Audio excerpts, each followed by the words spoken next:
Hi, I'm Cindy. And I'm Dave. We're glad you're here. Thanks for checking out Kotaku Bonsai.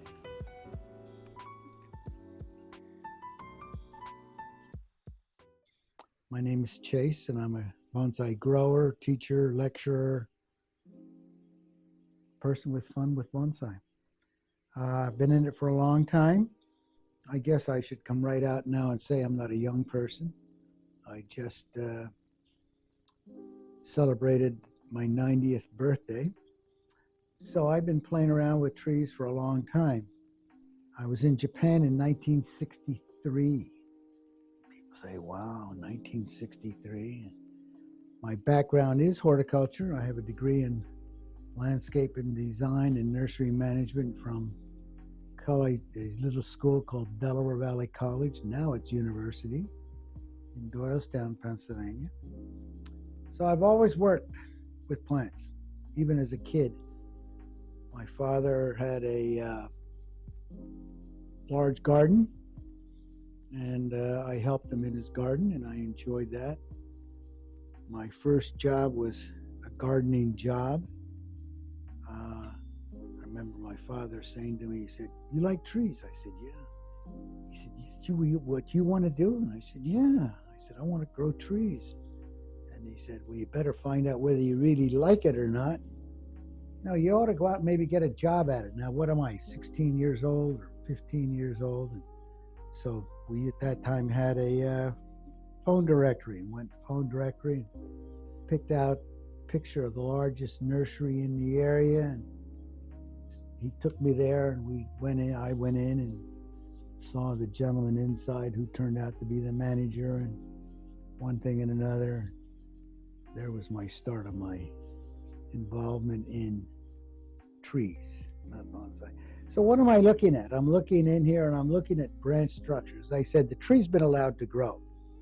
The history of the tree was it was grown from seed. Seed was collected on Delaware Valley campus about 1954, 55, 58, somewhere around there. Planted and grown as a bonsai ever since then. And its tree was ultimately sold. It was a nice little tree, but it's gotten too heavy. There's too much growth in here, too many crossed over branches. And as I said earlier, I should have gotten in here and taken care of that this spring. I just didn't. And so I'm going to continue doing pruning. What I'm going to do is I'm going to come along, and I'm just going to prune the shagginess on here, as I will call it, or some of the growth, and then getting in and, well, I see a lot in there I could get rid of, but I don't think I'll get rid of all of it, but a lot of it. You know, how long have I been in bonsai, and how long have I been doing it? And am I qualified to do this kind of work? Well, I classify myself as a student of bonsai. I'm constantly learning. There's always something to learn. Maybe I should have learned it a long time ago, but haven't. I saw my first bonsai when I was in high school, probably, I won't say junior high school. I'm going to say somewhere probably 10th, 11th grade, something like that in high school. Philadelphia Flower and Garden Show. And I remember seeing these small trees and saying, wow, look at those trees. I'm going to say probably somewhere around 1950. Could be a year before, a year after, but I remember seeing these things, and there was very little information around. You know, somebody's going to come along and say, well, we had all kinds of information back then. You think you did it? And my answer is, well, I probably did. So that was my first involvement in bonsai, and I remember seeing these things. And so I saw these trees. I was with my father. My father, as I may have said, was a gardener, and he liked to work in his garden, liked to move trees in his garden. He was never happy with the tree as it was. It had to be dug out, it had to be moved, it had to be. So I said I had these trees, and in the flower show, and came home, looked at them, or not looked at them because I didn't have them at home, but Bonnie was saying, you know, I could do the same thing, but you need pots. And where are you going to get pots? I have no idea. So I got a hold of some tin cans, and I planted trees in tin cans. So that was my first involvement in bonsai. And then I, over the years, had seen some at Brooklyn Botanical Gardens. Finally went away to college and continually played with plants in containers. Had a number of Japanese maples like this that I had in containers. So as I said, I went to a horticultural school and graduated. When did I graduate? 1958, a long time ago. 58, yeah. That time, some of these seedlings came from 1958. I don't know whether this is one of the ones or not. I don't keep very, very good records of these things.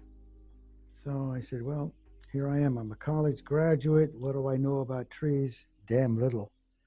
And there's a lot more to know. And what kind of job am I going to have? And so I decided I had to go to a growing nursery, a nursery that grew trees, a nursery that worked with trees, and would be my ideal place to start.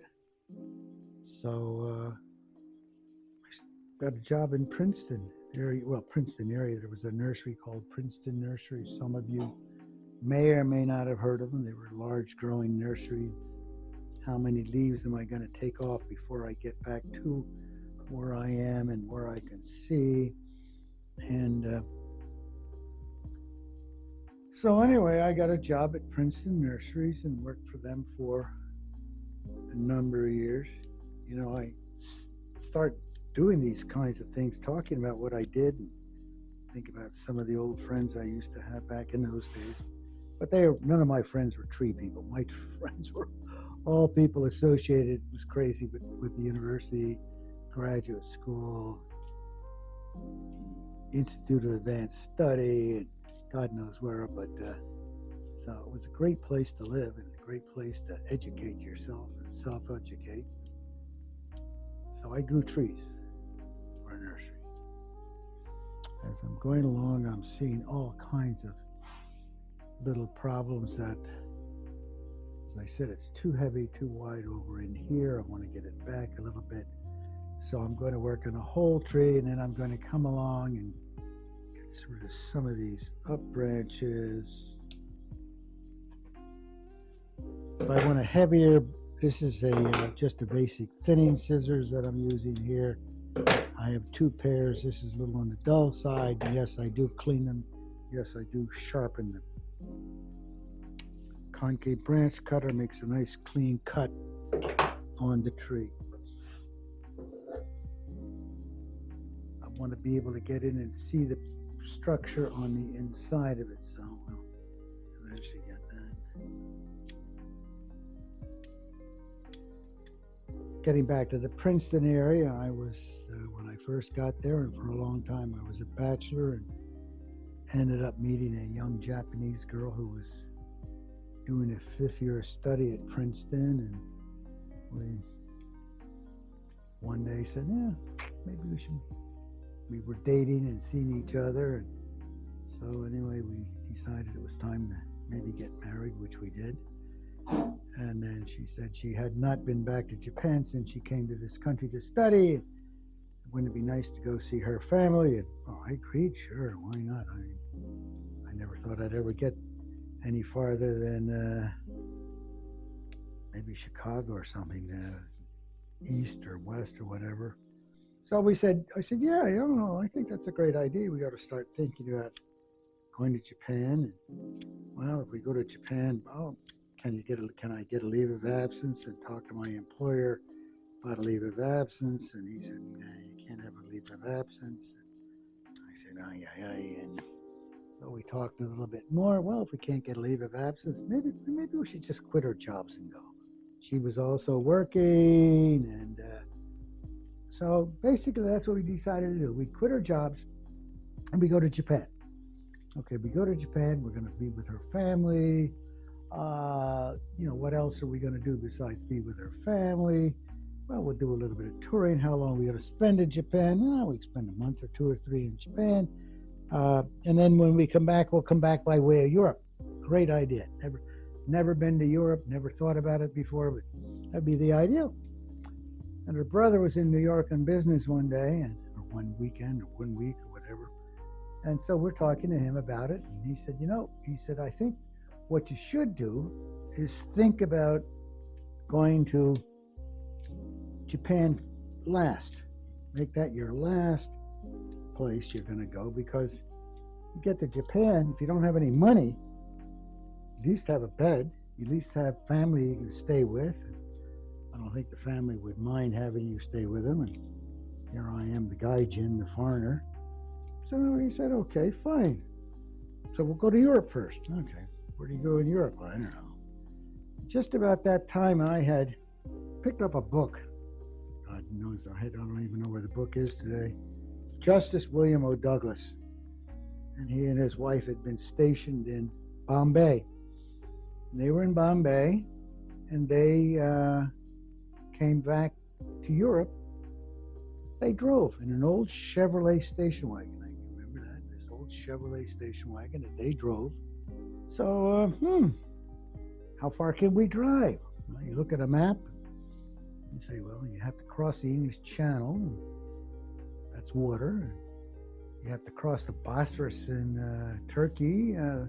That's at Istanbul. And there's a couple of rivers, at least one river. The Indus somewhere. There's really no bridges across. You have to take a ferry somewhere on it. I can't remember where. But we said, okay, fine. Those things happen. But can we drive that far? Well, how far is the road? You look down, and all of a sudden down there at the end, that's Singapore. Could we go to Singapore? Well, why not? There's all kinds of property. I mean, roads. But nobody has maps. There were no maps back in the days. I'm sure somebody will prove me wrong and say, oh God, we had maps of that area, but I sure as hell could not find maps of that area. So you see how we're getting it more compacted. Now I know I'm looking like I'm getting along and just shearing. In some respects I am. I'm also trying to look at balance, and I'm looking here and I'm looking here. If I look over here and you see this side here, this is a little bit more cut back. This is a little bit farther back, and this has to be cut more off in this side because this side was probably facing more sun. That's another thing that people don't think about when they have their bonsai out. I like to do it, although I don't do it, but I do like to do it. I like to turn my trees a quarter of a turn every week. And if I can keep myself straight and remind myself when I go through the nursery growing area, I will turn trees to get them so they have the full benefit of the sun all the way around.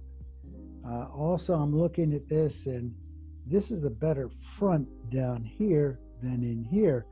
If I look here, we have a nice broad area over here, and I'm thinking that when this tree has to be repotted, this certainly in here is going to become a better front than anywhere else. And it makes me look at the line of the tree, the movement of the tree. We've got a little bit of heaviness up in here. It shows you can change the front of the tree, but I have no branch structure in here, although I do have some branch structure in here. What happens if I turn it around and come over in here? Could I use this as the front? Maybe I could use this as the front. Thinking about that in here, looking at branch structure, looking at the top of the tree. What do I have over in here? I don't have any branches in here, which means that I've got to think in my mind that I want some longer branch structure in here, and there's some shorter branches. There's small branches growing here, but I could train a branch to grow out and fill in this area. Remember, a bonsai is never completely finished. A bonsai is constantly changing.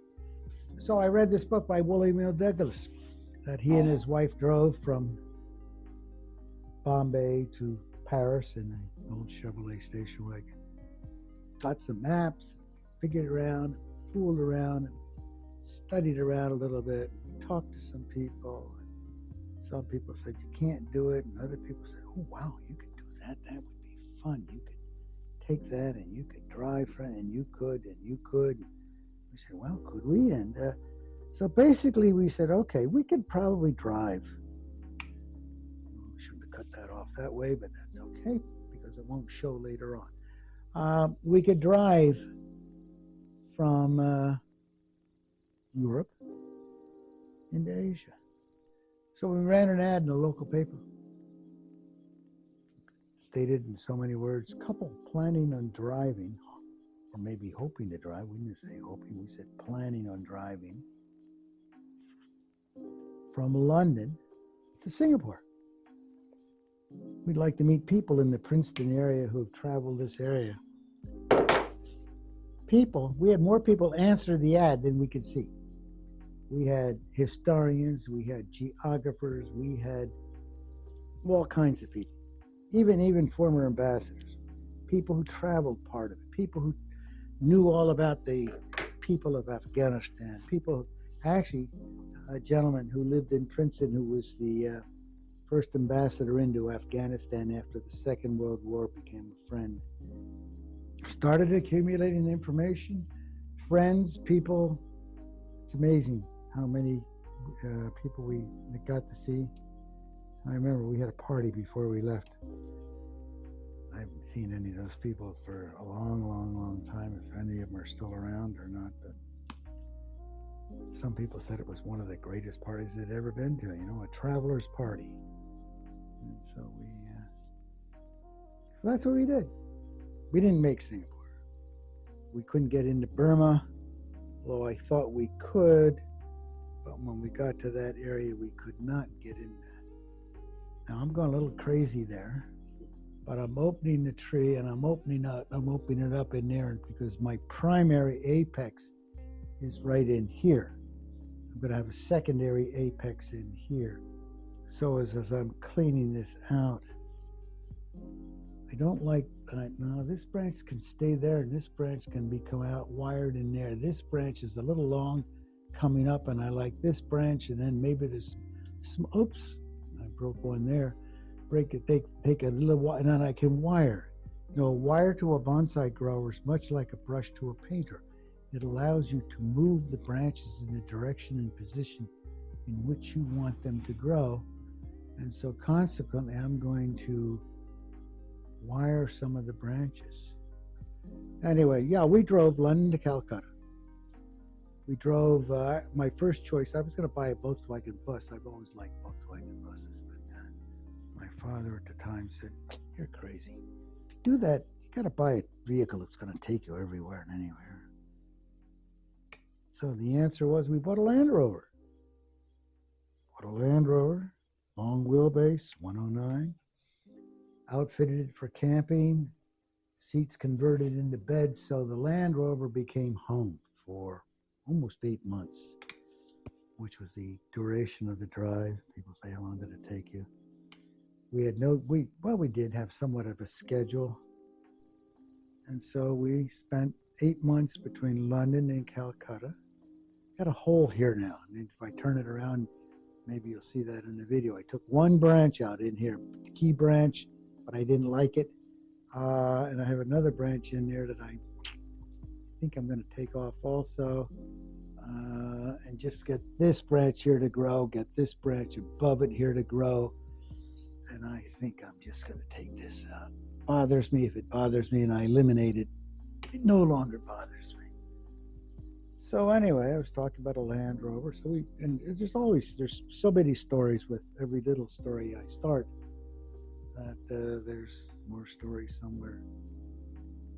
So the Land Rover was, I said, outfitted for camping. We carried food in it. We had a tarp that came out of one side of it so we could find some place that we liked, and we were going to stay for a week or so. We never stayed for more than a week in some places. And the people were just generally very, very nice. We really didn't run into any bad people. We didn't run into anybody that made it rough for us at all.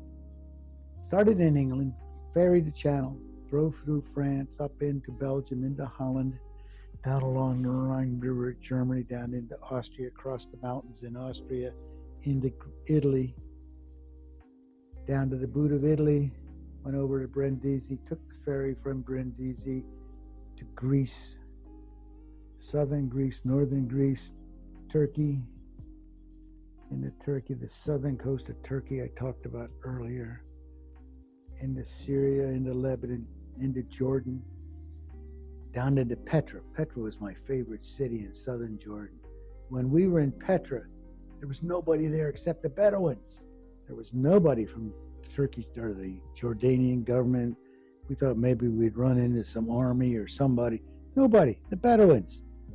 So we stayed there for almost a week. We camped with the Bedouins. It was neat.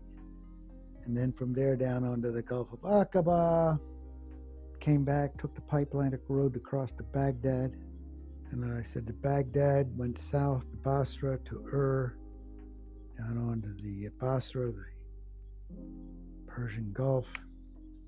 Anyway, went into Iran, from Iran down along the Persian Gulf, and finally got some roads that were going to take us north through Shiraz and Isfahan, up into Persepolis, the ruins, and then from there to Tehran over the mountains to the Caspian Sea, and followed the Caspian Sea east into eastern Iran and Meshed, and finally into Afghanistan. We spent almost a month in Afghanistan. They wouldn't let me take the roads I wanted initially. I wanted to go up through Mazar Sharif in Afghanistan, but they wouldn't let me take those. The army would not let me take the northern roads. Up in here, I find a praying mantis cocoon. I don't know whether you can see that up in there. There's a praying mantis cocoon up in there, and I'm going to let that on the tree. I like the praying mantises when they come out, and they'll eat the insects that are on the tree and take care of some of that. So anyway, going through Afghanistan, we had to take the southern route, which took us, we started in Herat, Kandahar, finally to Kabul. In Kabul, we were there. We met some wonderful Afghans. We were house guests to some Afghans and stayed with them. So I said we were there for almost a month, I can't remember how long. And then went into the interior of the country, Bamiyan, Bandamir. Bamiyan is where the big statue that the Taliban blew up. Remember that big statue? I climbed that statue. They were all Buddhist caves and little places where the Buddhist monks would stay in the mountainside. It was neat. And Bandamir, the lakes, the hanging lakes, just incredible, just incredible. Through the Khyber Pass, into Pakistan, up into the valley of Swat, almost up to the end of the drivable roads, and then to down into Lahore, Kim's Gun. I did a lot of reading of Kipling and liked some of the things that went on there, and finally into India, and just the northern tier of India, and into Nepal, drove into Nepal. The Indian government had built bridges but no roads, so beautiful for the Land Rover. We had a way of getting through. Finally, along the southern tier, Benares, and God, it's again, I have to look at the maps to remember the names of the towns. Finally to Calcutta. Calcutta, we started working about could we go to continue on the rest of the way of our trip, and that's when we really found out that getting on to Singapore was really an impossibility and would never happen. So in Calcutta, there's long stories. I could spend all day just talking about my long stories, but we shipped the Land Rover from Calcutta to Philadelphia. And then I went on to, my wife went on to Japan. I went into Southeast Asia to Bangkok to stay with some friends. Also, I was staying in a Buddhist temple in Bangkok when Kennedy was assassinated. And then on to Japan. Finally made Japan. The story of how I became a student and studied for almost a year, actually a little over a year, I guess. Studied bonsai in Japan as an apprentice. That was through my wife's family. They knew some people, and one thing led to another. And I said, I wasn't going anywhere, so sure, I could work for a year. Why not? Came back to this country, went to work for a living. Somebody asked me if I would teach a class in bonsai, and I said, well, I guess I could teach a class in bonsai. I think I know a little bit. So started teaching some night schools in the Philadelphia area. One class led to 2 classes, led to 4 classes, led to 5 classes, led to teaching weekends, started traveling. And I said, maybe it's fun to find ourselves a piece of property, place a couple of acres, maybe go into bonsai, maybe make a business out of it.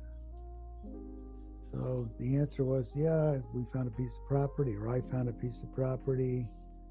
I'm here outside of New Hope, Pennsylvania, about 10 acres, and house and a studio. Promised my wife, I said, if I don't make any money, you can't make a living at it, I'll go back to work for a living. I never went back to work for a living. If I don't work, I play. And I've been doing it ever since.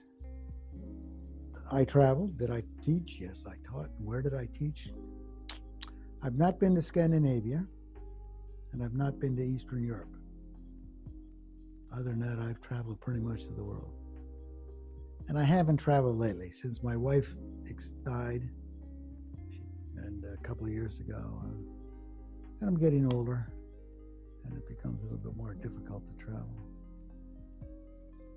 And here we are. I wanted a couple of acres, and I ended up getting 10. I hoped, or at least I preferred, a newer building. I wanted something to give me sort of a Japanesque type of feel. And so the building is a ranch house. I have unfortunately went through a divorce. It's not, I don't think you like the idea of it, but it happened. And my second wife, very nice young lady, was a Colombian. And I met her through bonsai. And somebody comes along and says, well, you met her in Colombia. I said, no, I met her in the UK. There was an international bonsai convention going on. I was on the program in England, and she was there with a group of people from Latin America, South America. 4 or 5 years later, we got ourselves together.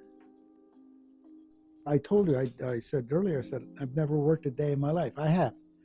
But since I got into bonsai, this is a complete pleasure to do what I'm doing, to enjoy people, to meet people. I've been very fortunate. I've met a lot of bonsai people. A lot of them I have not met. I still consider myself a student of bonsai. I've had just a lot of fun. Life has been great. I also will have to admit, in my first life, I did too much traveling. I was never home. I did a lot of teaching. I taught throughout the world, as I said. Did a lot of teaching. And I look back on it now. Would have I done that much? Probably. I shouldn't have. I was having a ball, having an absolutely decent time. I mean, I'd go away not only for a day or for a week. I shouldn't say it, but I'd go away for 4 or 5 weeks at a time. I'd go to Europe and tour Europe for 4 or 5 weeks, and come back home again, and be back here for a couple of weeks and off somewhere else. So that's not a great way to think about having a family or anything. I have only one son, a great guy, put up with me. A lot of people come in to visit me and say hello, and we always have a cup of coffee on the stove. I still have a lot of projects, and I still plant seeds. I planted a seed here. I'm still planting seeds every year. Well, I don't plant seeds too much anymore. I collect. I go out and collect seedlings, Japanese maples, trident maples. I was with a friend the other day, and he showed me some cherries that he had, and he had some European hornbeams, and he had some. And I said, can I get the seedlings? And he said, sure. Do you really want them? And I said, yeah. But there'll be projects. How long will my projects last? Nah, till the good Lord doesn't want me here anymore. Somebody. Whether it's the good Lord or whether it's Buddha or whoever. But I'm having a good time. What more can I say?